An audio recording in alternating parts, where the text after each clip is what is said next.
소중한 나. 무한 행복!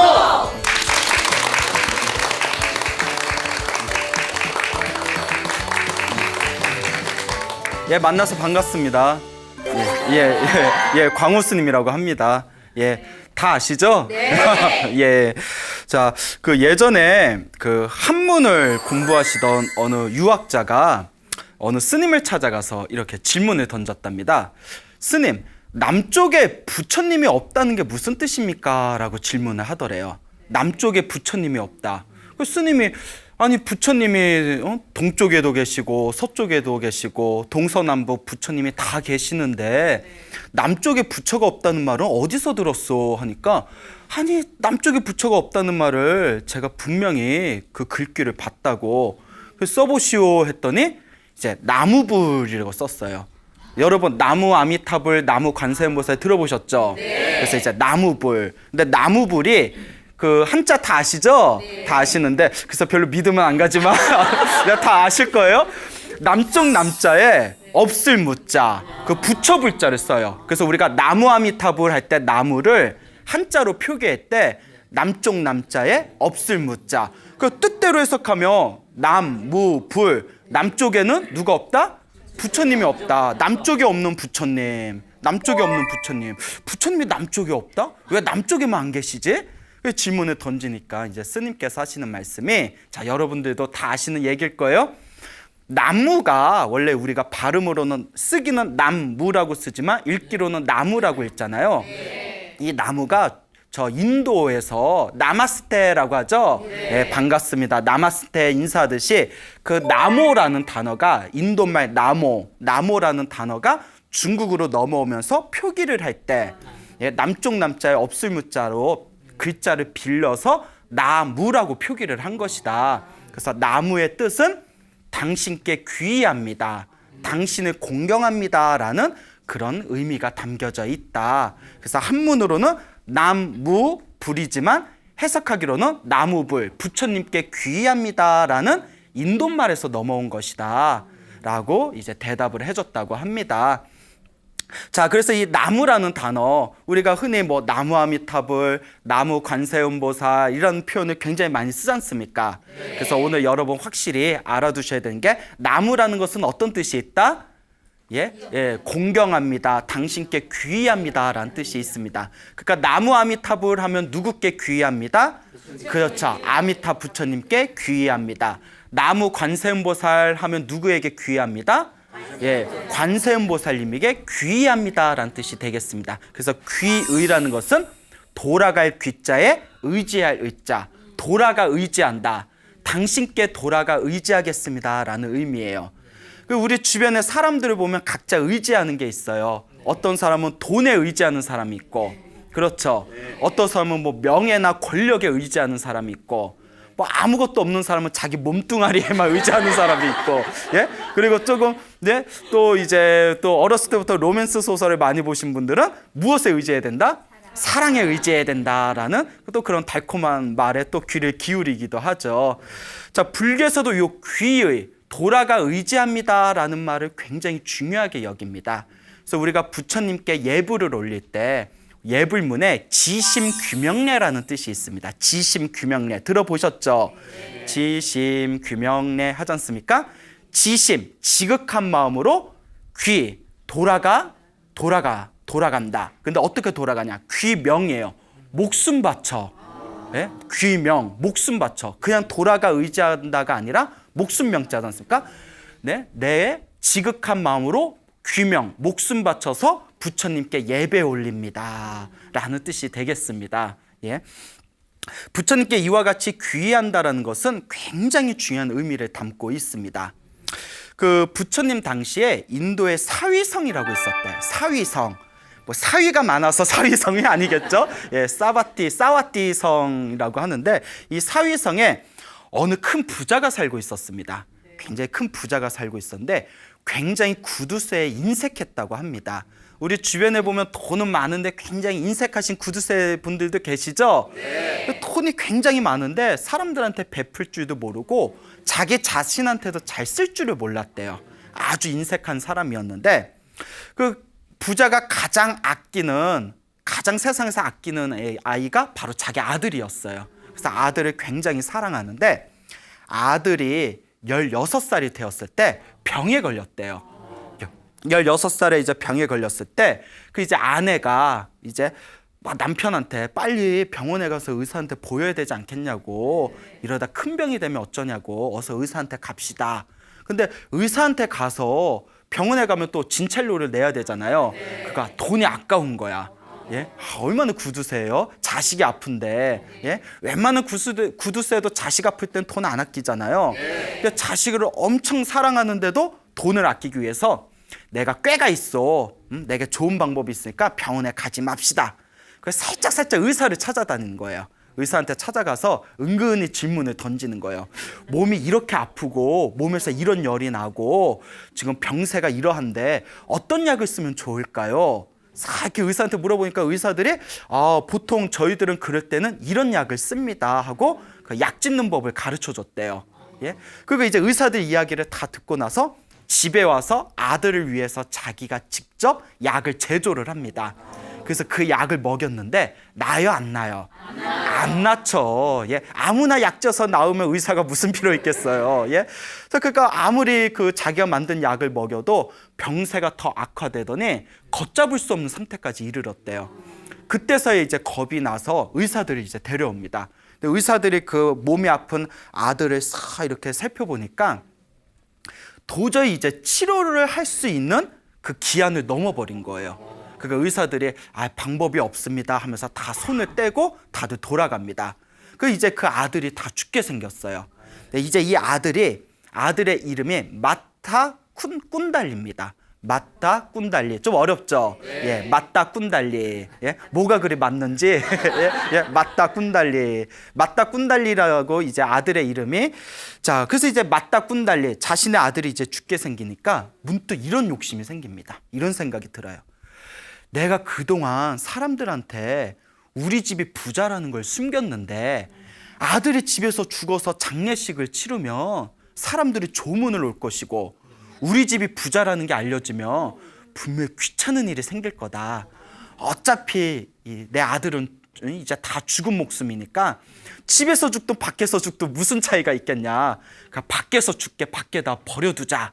이런 생각을 하게 됩니다. 엄청난 구두쇠예요. 그 아들을, 다 죽어가는 아들을 몰래 집 밖에다가 옮겨서 거기다 눕혀놓고 자기는 이제 사라집니다. 이제 아들도 기가 막힌 거예요. 병도 제때 치료를 안 해줘서 병세가 더 악화됐는데 이제 죽는 것도 집에서 못 죽고 길에서 이제 객사를 하게 된 겁니다.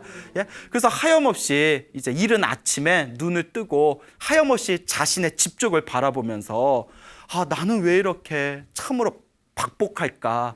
왜 이렇게 나는 괴롭게 죽음을 당해야 되는가 하고 속으로 너무나 괴로워하면서 그렇게 자신의 집 쪽을 바라보면서 한탄을 합니다. 근데 그때 어디선가 옆에서 환한 한 줄기 빛을 느끼게 됩니다. 웬 한 줄기 환한 빛이 느껴져서 그곳을, 그 빛 쪽이 있는 곳을 다 쳐다보니까, 자, 이야기 흐름상 누가 서 계셨겠어요? 그렇죠. 이야기 흐름상 부처님이 나타나 주셔야 돼. 이때쯤에 대충 이제 불교 스토리텔링이 이해가 되시죠? 예. 이맘때쯤에 이제 부처님이 나타나시겠구나. 예. 제 이제 광운 쓰면 소나무라는 프로그램을 자주 보신 분들은 이맘때쯤에 부처님 나타나시고 이맘때쯤에 대충 어떤 일이 생기고 항상 마지막 마무리는 훈훈하구나. 이제 이런 걸 눈치채셨을 겁니다. 환한 빛이 보여서 다 쳐다봤더니 부처님이 다 미소를 지으면서 서 계시는 거예요. 그 환한 부처님을 보면서 문득 이런 생각을 합니다. 나는 어리석은 아버지 때문에 지금까지 살아오면서 절에 가보지도 못하고 부처님께 공양 올려보지도 못하고 법문을 들어보지도 못했다. 살아계신 부처님이 내 주변에 계셨는데도 나는 지금까지 살아오면서 복을 짓거나 선업을 짓거나 공덕을 지은 것이 하나도 없구나라고 그렇게 한탄을 합니다. 그러면서 문득 이런 생각을 냅니다. 내가 지금까지 살아오면서 복도 선업도 공덕도 하나도 짓지 못했지만 내가 죽기 전에라도 내가 부처님께 귀의를 하자. 부처님께 돌아가 의지하자. 그러니까 이제 병든 상태에서 마음속으로 부처님을 바라보면서 거룩하신 부처님, 저는 부처님을 믿고 부처님께 돌아가 의지하겠습니다. 부처님께 귀의합니다라는 그런 귀의의 마음을 일으킵니다. 부처님께 공경하고 부처님께 귀의하겠습니다. 그때 부처님께서 그 맞다 꾼달리의 그 마음을 꿰뚫어 보십니다. 아, 맞다 꾼달리가 스스로 나는 지금까지 살아오면서 복도, 선업도, 공덕도 짓지 못했지만 죽기 전에라도 부처님께 깨끗한 믿음으로 귀의하겠다, 부처님께 귀의하겠습니다 라는 마음을 일으킨 것을 부처님께서 꿰뚫어 보십니다. 그리고 부처님께서 자상한 미소를 지으면서 맞다 꾼달리에게 다음과 같이 말씀하십니다.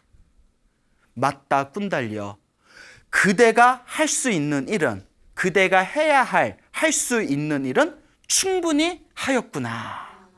그러니까 그대가 지금 상황에서 해야 할 수 있는 일을 충분히 하였구나 라고 말씀을 남기고 그냥 사라지십니다.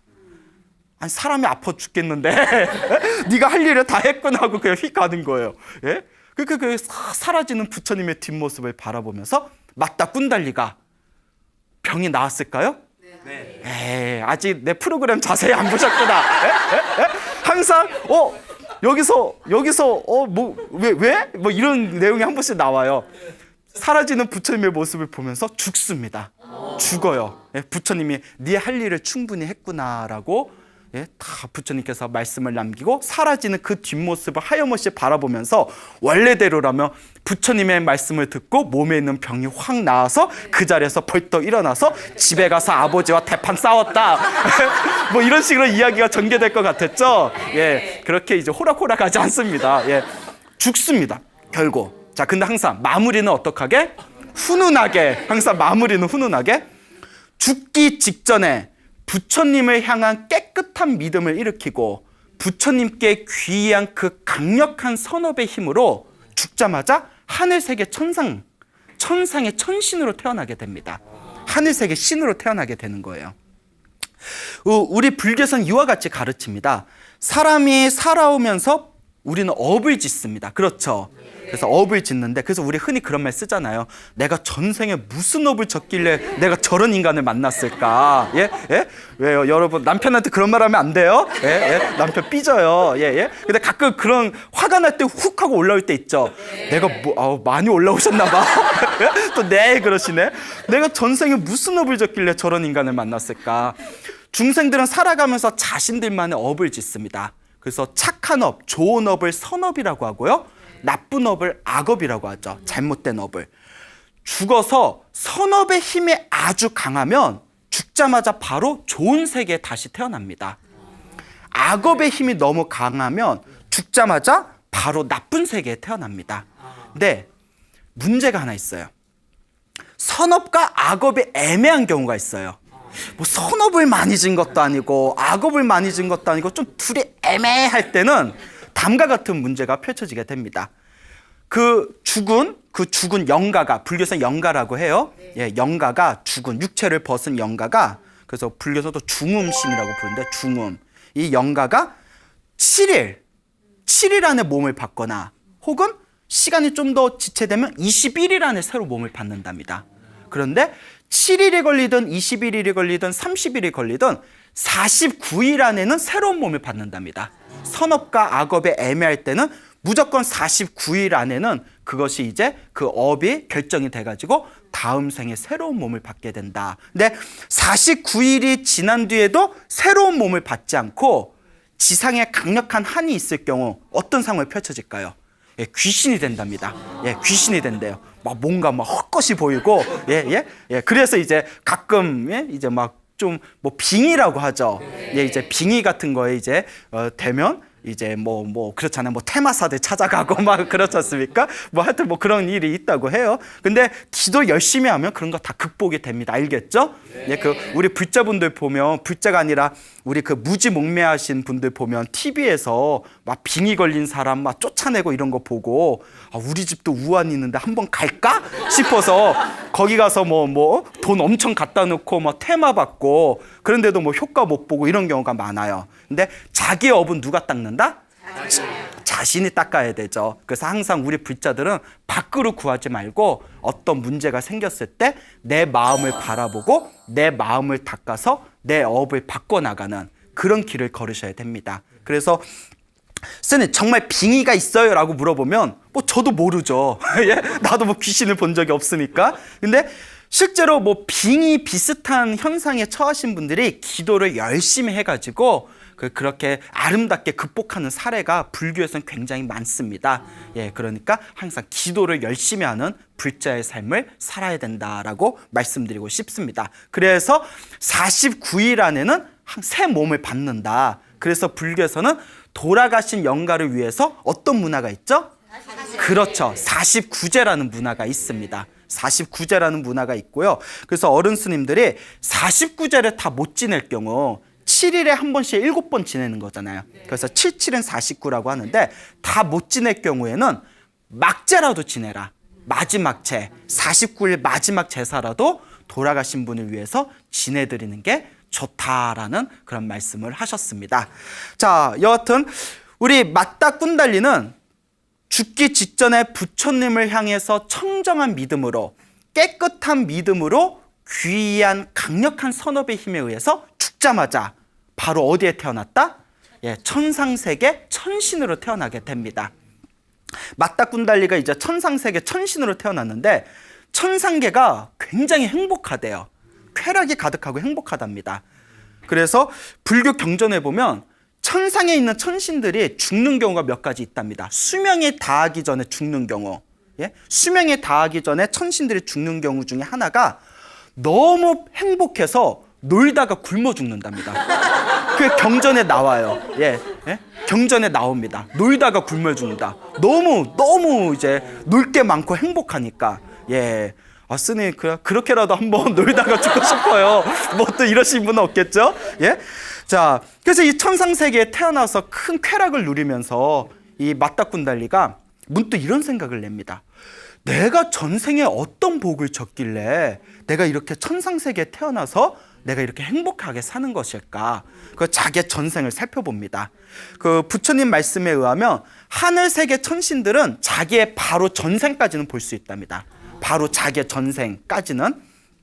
내가 전생에 무엇을 했나 하고 살펴봤더니 전생에 자기가 맞다 꾼달리라는 구두쇠 아버지의 아들이었고 자기가 아버지의 업처군이 없는 어리석은 행위로 이제 길에서 죽게 되었을 때 부처님을 만나게 되고 부처님을 바라보면서 깨끗하고 청정한 믿음을 일으키면서 부처님께 귀의하겠습니다라는 그 진실한 믿음의 힘으로 이와 같이 천상세계 천신으로 태어나게 되었구나라는 것을 깨닫게 됩니다. 그리고 내 전생의 아버지는 지금 뭐하고 있나 하고 이렇게 이제 지상을 관찰했대요. 우리 전생의 아버지 뭐하고 있나? 그 아버지가 이제 전생에 자신의 몸뚱아리를 화장한 뒤에 맨날 그 화장터에 가서 아들아 아들아 울면서 한탄을 하고 있더래요. 아들아 아들아 하고 울면서. 그러니까 이 천신도 어이가 없는 거예요. 아니 멀쩡하게 살아있을 때는 치료 제대로 안 시켜줘 놓고 죽기 직전에도 길에다 버려놓고 나서는 죽은 뒤에는 내가 보고 싶다고 저렇게 아들아 아들아 울부짖고 있구나. 아이고 참 지금 봐도 참으로 어리석은 분이다. 그래도 전생에 부자지간이었던 인연이 있으니 내가 이번 생에 제도해야 되겠다. 그래서 이제 꾀를 내가지고 이 맞다 꾼달리 전생에 맞다 꾼달리였던 이 천신이 이제 인간의 모습으로 그 화장터에 내려옵니다. 그 옆에서 아버지 전생의 아버지 구두쇠 부자가 울고 있는 옆에서 더 큰 소리로 손을 막 휘저으면서 울부짖었대요. 아이고 아이고 울부짖었대요. 그 구두쇠가 울다가 이거 보니까 왜 옷을 화려하게 입은 멀쩡한 잘생긴 젊은이가 막 울부짖으니까 나야 내 아들을 잃어서 이렇게 울고 있지만 저 젊은이는 대체 무엇 때문에 저렇게 울부짖을까? 궁금한 거예요. 얼마나 슬픈 일을 겪었길래 저렇게 울고 있을까? 이제 그 젊은이한테 찾아갑니다. 젊은이, 그 자네 보기에는 멀쩡한데 무엇 때문에 그렇게 울고 있어? 하고 질문을 던지니까 이 젊은이로 변신한 이 천신이 이 젊은이가 다음과 같이 대답합니다. 제가 얻고 싶은 게 있는데 얻을 수 없어서 울고 있습니다. 아니, 무엇을 얻지 못해서 울고 있어? 제가 황금으로 된 수레를 하나 제가 가지게 되었습니다. 황금 수레를 가졌는데 황금 수레에 어울릴 만한 수레바퀴를 못 구해서 울고 있습니다. 아니, 얼마나 좋은 수레바퀴를 구하기 때문에 그렇게 울고 있습니까? 도대체 어떤 바퀴를 원합니까? 라고 질문을 던졌대요. 그러니까 이 젊은이가 하는 얘기가 태양과 달의 바퀴를 원합니다. 한쪽에는 태양을 띄우고 싶고 한쪽에는 달을 띄운다면 제 황금 수레가 더욱더 빛을 발할 겁니다. 그런데 태양과 달을 얻을 수 없어서 이렇게 울고 있습니다.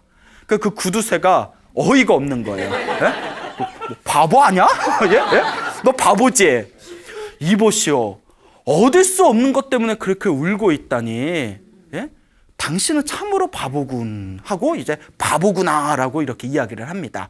그때 이 젊은이가 딱 쳐다봐요. 딱 쳐다보면서 여러분 요새 젊은이들한테 바보라고 함부로 얘기하면 안 돼요? 예? 요새 뉴스 보니까 흉흉하더라고요. 예, 예, 참 나라가 어떻게 되려는지. 예, 예. 우리 때 어른들한테 대들 생각을 못했는데. 야, 여하튼 옆길로 샜네요. 바보구나라는 얘기를 듣고 딱 쳐다보면서 보이는 것을 구하기 위해서 우는 것이 바보입니까? 보이지 않는 것을 구하기 위해서 우는 것이 더 바보입니까? 예? 보이는 것을 얻기 위해서 우는 거와 보이지 않는 것을 얻기 위해서 우는 거, 어떤 게 더 바보입니까? 그러니까 그 구두쇠가 그게 무슨 말이요? 그게 무슨 말인가? 라고 질문을 던집니다. 그러니까 이와 같이 그 젊은이가 얘기합니다. 나는 해와 달이 보입니다. 보이는 것을 얻으려고 우는 겁니다. 하지만 당신은 아들을 잃었고 아들은 더 이상 보이지 않습니다. 근데 보이지 않는 죽은 아들을 다시 얻으려고 울고 있지 않습니까? 누가 더 어리석은 겁니까? 오, 말 잘해. 예, 말 잘해요? 예? 그래, 사람이 일단 말 잘하는 것도 복이라고 했어요. 예, 말 잘하는 것도 복이야. 맞아요. 뭐 나도 내가 뭐 잘난 게 있어서 BTN 나왔겠어요? 예? 예? 그러니까 말 좀 조금 하니까 이렇게 BTN 나온 거죠. 그렇죠? 예. 그건 나보고 잘난 게 없다는 거예요? 예? 예? 예? 자, 어쨌거나 깜짝 놀라는 거예요. 깜짝 놀라면서 그대는 나이는 젊은데 너무나 지혜롭습니다. 그대는 누굽니까? 당신의 말 한마디 때문에 아들을 잃은 슬픔이 싹 시원해졌습니다. 예? 당신은 대체 누굽니까? 그때 다음과 같이 천신이 자신의 정체를 밝힙니다. 나는 그대 전생의 아들이었던 맞다 꾼달리입니다. 그리고 전생에 지었던 맞다 꾼달리어였을 때 지었던 강력한 선업 공덕의 힘으로 이번 생에 하늘세계 천상의 신으로 태어났습니다. 당신을 제도하기 위해서 제가 잠시 지상에 내려온 겁니다. 그 아버지가 딱 보더니 구두쇠 아버지가 딱 보더니 믿어요 안 믿어요? 안 믿죠. 그렇죠. 누가 여러분 앞에 딱 나타나서 나는 네 전생의 증조 할머니였는데 예? 그러면 여러분 뭐 이거 뭐야? 예? 예? 응?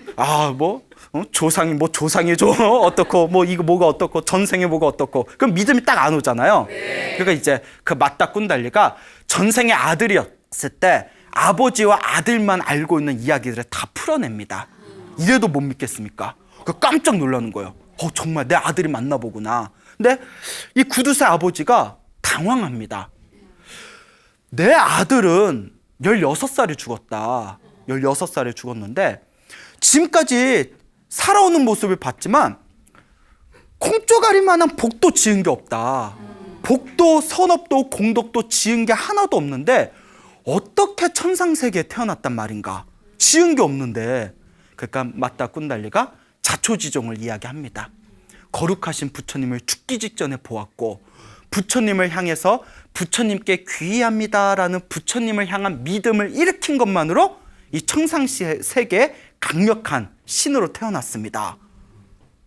이 이야기를 듣는 순간 그 구두쇠 아버지의 몸에서 엄청난 희열과 기쁨이 올라옵니다. 엄청난 희열과 기쁨이 확 올라와요. 세상에 이럴 수가. 세상에 이럴 수가.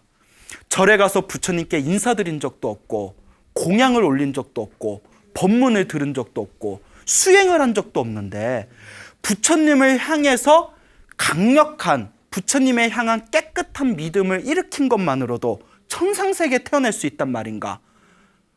나도 부처님을 모시고 부처님께 귀의해야 되겠다라는 마음을 일으킵니다. 그때 전생의 아들이었던 이 천신이 그 아버지의 마음을 꿰뚫어 보고는 부처님께 당장 가서 부처님을 모시고 공양 올리고 법문을 듣고 법을 닦으십시오. 예? 부처님께 귀하는 것은 이 세상에서 가장 아름답고 위대한 일입니다. 라고 전생에 자신의 아버지에게 신신당부를 하고는 이렇게 사라집니다. 사뿅 하고 사라져요. 예? 예? 이야기 흐름상 이제 사라져줘야죠. 자, 그러면 또 질문 하나. 이야기 흐름상 이제 구두쇠가 누구를 만나러 갈까요? 그렇죠. 부처님을 만나러 갑니다. 예, 이제 부처님을 만나러 가야죠. 부인에게 이제 다음과 같이 이야기합니다. 내가 부처님을 우리 집으로 모셔서 공양을 올리고자 합니다. 그러니 부처님과 제자분들에게 공양 올릴 음식을 잔뜩 준비를 하십시오. 라고 부인에게 이야기를 한 뒤에 그 부인도 깜짝 놀란 거예요. 남의 거지에게 떡 한 조각도 안 주는 이 구두쇠 양반이 웬일이야? 예? 그 목미? 막 이렇겠죠? 자, 어쨌거나 이제 부처님에게 갑니다. 부처님께 다 가서 부처님 시간이 되신다면 내일 점심, 내일 사시, 불교에서 사시라고 합니다. 사시 공양. 내일 점심 때 부처님과 제자분들을 모시고 저희 집에서 공양을 올리고자 합니다. 와주십시오라고 청을 합니다. 그 부처님께서 그 공양청을 받으십니다. 자, 이제 그 다음날 부처님이 이제 제자들을 이끌고 그 구두쇠 부자의 집에 다 공양을 갑니다. 수백 명의 제자들, 수백 명의 스님들을 이끌고 그 구두쇠 부자의 집에 갔을 때 마을 사람들, 도시 사람들이 난리가 난 거예요. 왜 난리가 났을까요? 그렇죠. 저렇게 인색하기 짝이 없는 저 구두쇠 양반이 부처님과 수백 명의 스님들을 모시고 점심 공양을 올린다고 하니까 다들 놀라워서 구경을 가기 위해서 이제 마을 사람들 다들 모여듭니다. 예? 저 오지랖도 넓어요. 예? 예? 공양 올린다니까 다들 이렇게 찾아가요. 그래서 이제 부처님을 중앙에 가장 좋은 자리에 모시고 스님들을 여법하게 모신 뒤에 공양을 하나하나 이제 올립니다. 부처님께 직접 부처님의 제자분들에게 공양을 떠드리고 국을 떠드리고 옆에서 싹 정중하게 시중을 합니다. 저희 불교의 법은 다음과 같습니다. 부처님의 가르침에 의하면 우리 부처님의 법에 의하면 부처님의 제자들은 신도들에게 공양을 받으면 그러니까 탁발을 해서 공양을 받으면 반드시 공양을 마친 뒤에 법을 설해야 됩니다. 무슨 말인지 알겠죠? 그래서 이걸 가리켜 신도들 부처님의 제자들은 스님들은 신도들에게 밥을 빌어먹고 신도들은 부처님과 스님들에게 무엇을 빌어먹는다? 법을 빌어먹는다. 무슨 말인지 알겠죠? 그래서 신도들은 스님들에게 공양, 의식주를 바치고 그리고 스님들은 신도들에게 법을 이제 공양 올리는 겁니다. 이와 같은 부처님의 법에 의해서 부처님께서 공양을 다 마치시고 나서 이제 법을 설법을 하기 위해서 이제 좌정을 하십니다. 그때 이제 구두쇠 부자가 앞으로 나서서 부처님께 다음과 같이 질문을 던집니다. 부처님, 질문이 하나 있습니다. 제가 도저히 이해가 되지 않아서 다음과 같은 질문을 던집니다. 살아생전에 부처님께 절을 한 적도 없고 부처님과 스님들에게 공양을 올린 적도 없습니다. 법문을 들은 적도 없고 수행을 한 적도 없습니다. 그런데 부처님께 깨끗한 믿음을 한번 일으킨 것만으로도 과연 천상세계에 태어날 수 있단 말입니까? 솔직히 여러분들 같으면 믿겨져요, 안 믿겨져요? 믿음이 없어. 예, 안 믿겨져요? 그분도 그랬던 거예요. 일반 사람들 다 그럴 거예요. 아니 뭐 평소에 복이나 선업이나 공덕을 지은 게 없는데 죽기 전에 부처님을 향해서 부처님을 향한 믿음을 일으킨 것만으로도 천상세계에 태어났다는 이야기를 듣고 너무나 놀라워서 그거 믿기지가 않아서 그와 같은 질문을 던집니다. 그때 부처님께서 다음과 같이 대답하십니다. 그대여, 그걸 왜 나에게 묻는가? 그대 전생의 아들이었던 맞달리 꾼달리가 천신으로 이 세상에 내려와서 그대에게 이 모든 것을 다 설명해 주지 않았던가? 라고 이야기를 합니다.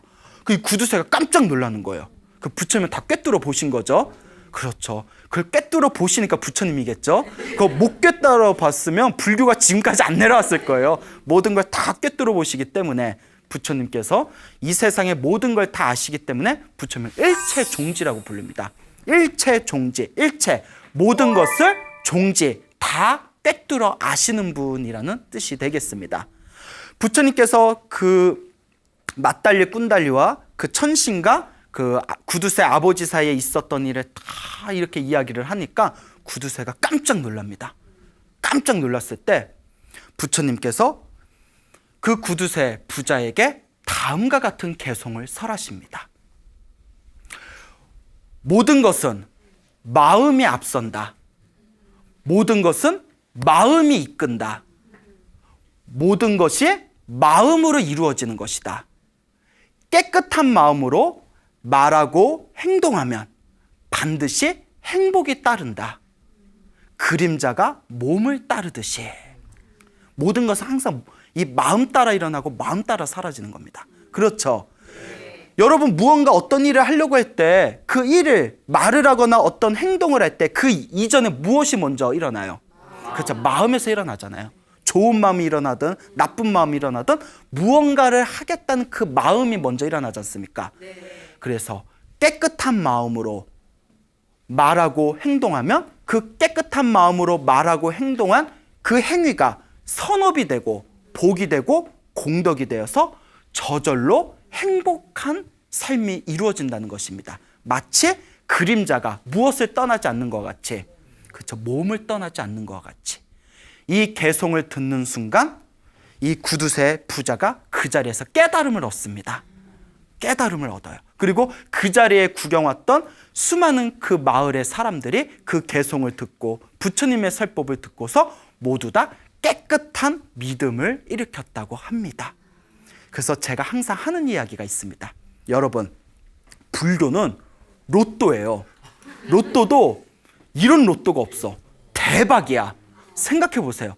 여러분들이 살아오면서 절에 간 적도 없어. 법문 들은 적도 없어. 예? 따로 무슨 수행을 한 적도 없어요. 근데 죽기 전에 누구를 간절하게 생각하면서 부처님을 생각하면서 부처님께 의지하겠습니다라고 깨끗한 믿음을 일으킨 것만으로도 천상세계에 태어날 수가 있대요. 로또도 이런 로또가 어디 있어요? 예? 그렇죠. 네. 그렇다고 절에 안 나오면 안 돼요? 예? 예? 아, 글쎄, 나 절에 안 다니고 죽기 전에 부처님 한번 생각하고 죽을게요. 이래서 중생이야. 예? 그러면 안 돼, 알겠죠? 예, 예. 절에 다 굶어 죽어요, 스님들. 예? 예? 절에 자꾸 오셔서 이런 좋은 법문도 들으셔야 삶이 더욱더, 여러분들의 삶이 더욱더 풍요롭게 행복해지게 됩니다. 알겠죠? 예, 예. 얼마나 대단합니까? 부처님이 증명하신 겁니다.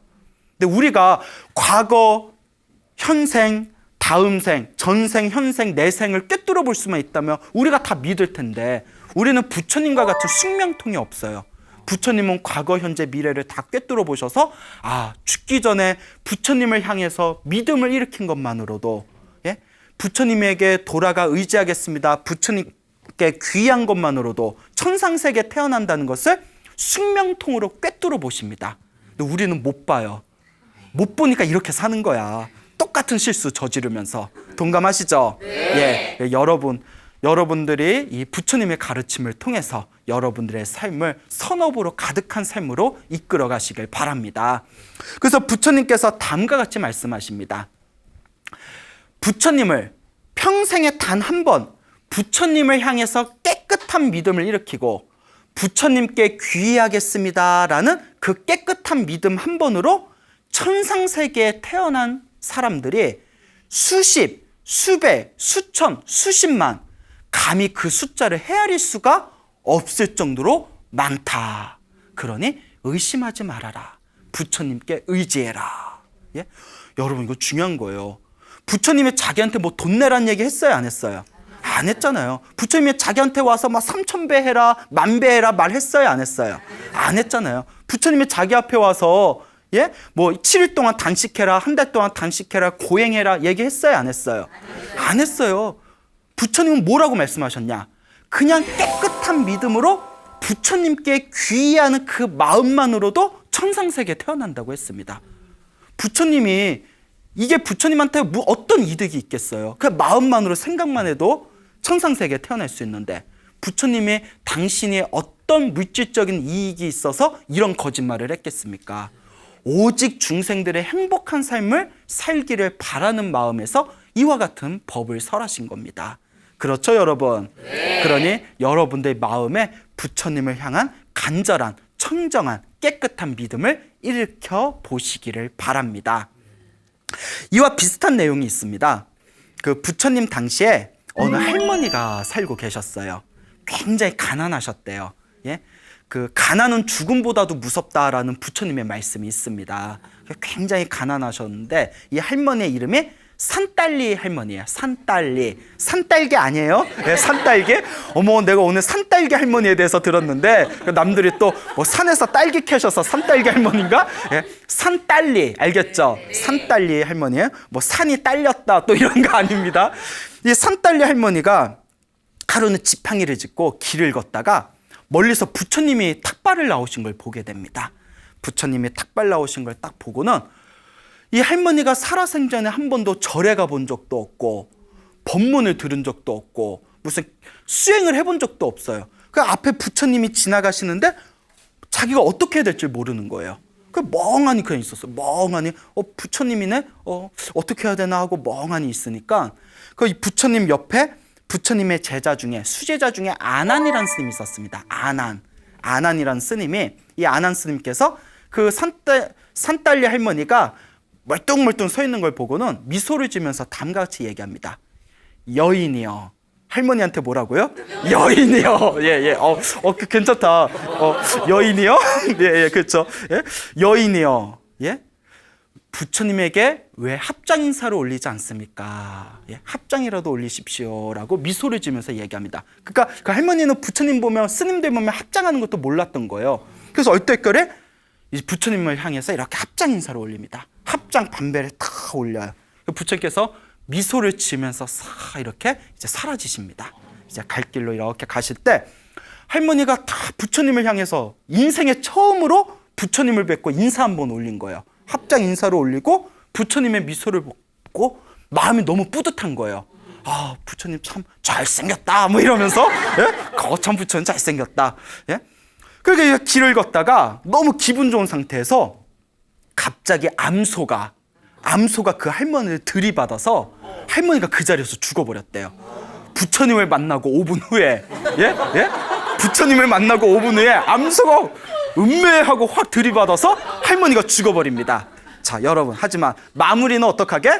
훈훈하게. 자, 할머니도 암소에 받쳐서 죽은 게 왜 이렇게 재밌어요? 죽었는데 암소에 받쳐서 죽었을 때 할머니가 어디에 태어났다? 천상세계 아름다운 선녀로 태어났답니다. 선녀로. 예? 자, 이것도 아까 맞다 꾼달리와 딱 맞는 경우예요. 예? 그래서 맞다 꾼달리와. 예? 부처님 죽기 직전에 부처님께 인사를 올린 그 강력한 선업의 힘에 의해서 하늘세계 선녀로 태어나게 된 겁니다. 자, 여기서 우리는 한 가지 인과응보의 법칙을 발견하게 됩니다. 좋은 업이든 나쁜 업이든 누가 받는다? 내가 받는다. 할머니가 가난하게 이번 생에 가난하고 힘들고 괴롭게 산 것도 누구의 업이다? 할머니가 전생에 지었던 악업이에요. 할머니가 마지막 말년에 길을 가다가 암소에 들이받쳐서 죽은 것도 누구의 업이다? 자기가 지은 전생의 악업이에요. 그래서 책을 보면 그 암소와 전생에 악연이 있었대요. 예? 그 악연이 있던 존재가 암소로 태어나고 할머니를 보고 갑자기 화가 나서 전생에 뭐 빚진 게 있었나 봐요. 그래서 들이받았다고 합니다. 예? 그러니까 여러분들도 뭐 지나가다 개한테 물려본 적 있어요? 없어요? 나만 물렸구나. 어렸을 때 되게 물렸는데 지금 생각하면 멀쩡한 개가 저희 어머니가 화가 나서 갑자기 이야기가 이상해져야 되는데 갑자기 또 화가 나네. 내가 심하게 물렸어요 어렸을 때. 저희 어머니가 화가 나가지고 그 집에 가셨는데 개가 그 주인집 아주머니가 우리 개가 안 무는 갠데 근데 중요한 게 있어요. 개는 주인이 보기에는 안 무는 개예요. 모든 주인은 내 개는 착한데 예? 근데 지금 생각하면 그 멀쩡한 개가 갑자기 저 지나가는데 갑자기 와서 물은 거 보면 전생에 악연이었나 보다 이런 생각을 해봅니다. 재밌어요? 별 얘기 아닌데. 자, 이와 같이 암소에 들이받친 것도 누가 지은 업이다? 예, 그 할머니의 전생의 악연이었습니다. 그와 같은 인과응보의 법칙에 의해서 죽기 전에 부처님을 향해서 합장 인사를 한 선업의 힘으로 다음 생상 천상세계 선녀로 태어난 것도 역시 누구의 선업이에요? 자기가 지은 선업이에요. 여러분, 선업이든 악업이든, 선업을 통해서 행복한 일이 생기든 악업을 통해서 나쁜 일이 생기든 모두 다 누가 지은 업의 결과이다. 자신이 지은 업의 결과이다. 그래서 부처님은 다음과 같이 말씀하십니다. 바깥에 매달리지 말아라. 인생의 주인공이 되라. 운명은 바꿀 수 있다. 그대들이 운명의 주인이 되라 라고 부처님께서 항상 말씀하십니다. 그래서 우리 불교의 위대한 깨달은 성자이신 용수보살이라고 있어요. 용수보살, 나가르주나라고 불리는데, 이 용수보살께서 쓰신 대지도론이라는 책에 보면 다음과 같은 내용이 나옵니다. 부처님을 향해서 합장 반배만 해도, 합장 반배하는 거 어렵지 않잖아요. 그렇죠? 그 합장하고 고개만 숙이면 돼요. 합장 반배만 해도 그 공덕이 한량이 없는데, 하물며 부처님을 향해서 오체투지를 한다면 그 공덕은 얼마나 더 굉장하겠는가. 오체투지, 머리, 양 팔꿈치, 양 무릎을 땅에 대는 것을 오체투지라고 합니다. 그래서 우리 불교에서는 부처님께 절을 하는 것을 아주 중요하게 여깁니다. 절을 함으로써 부처님께 귀의를 하게 되고, 절을 함으로써 내 교만한 마음을 낮추게 되고, 절을 함으로써 내 마음을 비우게 됩니다. 비운 그 자리에 선업과 복과 공덕이 쌓이게 되는 겁니다. 여러분, 사는 게 조금 퍽퍽하고 힘들고 괴로운 일이 있다면 집에 살아도 절을 해보세요. 절을 하실 때 꼭 절에 살 필요 없습니다. 예? 물론 뭐 절을 많이 해서 절이라고 부른다 이런 얘기가 있지만 집에서도 할 수가 있습니다. 집에다 그가 깨끗한 담요 하나 두툼하게 놓고 마음속으로 부처님을 생각하면서 거룩한 부처님께 귀의합니다. 부처님 감사합니다. 제가 전생에서부터 지은 악업이 있다면 이 악업이 모두 다 소멸되게 해주세요 라고 하루에 108배라도 절을 해보시기 바랍니다. 절을 하면 첫째, 몸이 건강해집니다. 둘째, 마음이 편안해집니다. 셋째, 내가 지은 나쁜 업의 에너지가 사라져서 점점 좋은 일들이 생기게 될 겁니다. 그리고 절을 많이 하면 다음 생에 천상세계에 태어나거나 인간으로 태어나도 금수저로 태어나게 된다고 합니다. 예, 그게 제일 좋구나. 예. 여러분, 절을 하시기 바랍니다. 부처님께 귀의하시기 바랍니다. 불교는 아주 소박하고 단순하면서도 강력한 힘이 있습니다. 우리 여러 불자분들께서 이 부처님의 가르침을 통해서 여러분들의 인생을, 운명을, 여러분들의 팔자를 멋지게 바꿔 나가 보시기 바랍니다. 여러분, 행복해지고 싶습니까? 네. 행복한 삶을 창조하고 싶습니까? 네. 복을 지으십시오. 선업을 쌓으십시오. 공덕을 쌓으십시오. 복과 선업과 공덕의 힘이 여러분들을 진정한 행복의 길로 이끌어 줄 것입니다. 오늘 여기서 마치겠습니다. 소중한 나! 무한 행복!